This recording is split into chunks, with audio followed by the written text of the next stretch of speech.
So let's talk about the value and show an example of the value of why I'm so passionate about you doing the foundational course that introduces the 5 Powershot template, okay? Let me give it a demonstration of what's going on and the difference between that type of training for functional self-defense with a cane versus something that is theoretical or based on forms or tradition. We get this a lot. We see this a lot. So well-meaning instructors, incidentally, well-meaning instructors, we begin an application. This is a typical example. So you have a two-handed, this is supposed to represent a two-handed attack from the rear, hands on the shoulders. We're starting off from a suitcase grip, okay?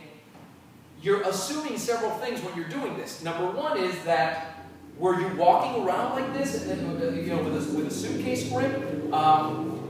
Chances are not. I don't recommend doing that. There's only 2 ways you can hang around with this cane that we teach anyhow, and that's a standard or a reverse grip. Number one. Number two, this represents, he is not a Frankenstein monster. He doesn't stay there.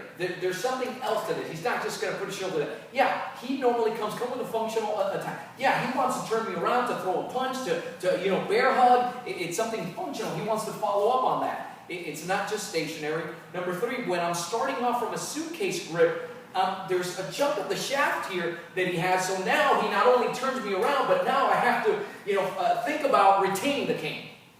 So these are things, right? And then the application usually has to do with something, you know, where I'm coming in here to use the horn.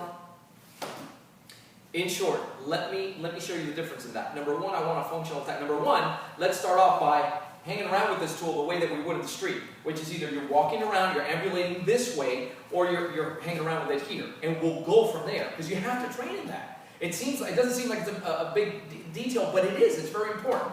So we're over here, and then look at what the attack is going to be. The attack is going to be, he goes ahead and turns around however he feels like it, and then I got something I got to deal with. Okay, let's just play it from there. And I may have an opportunity to create space. The cane gives me that kind of leverage because it gives me distance. But I may also not have that opportunity because when he turns me, notice that he's forcing me to turn here right into that punch. He is a physically capable young guy. So what happens is, when he does that, I'm going to have to take a big step out, okay, to avoid this. And watch what I do with this hand. It's called an armadillo. So when he does this, boom, there's the first shot. So I cover myself, there's the second one, and I'm still able to move going forward.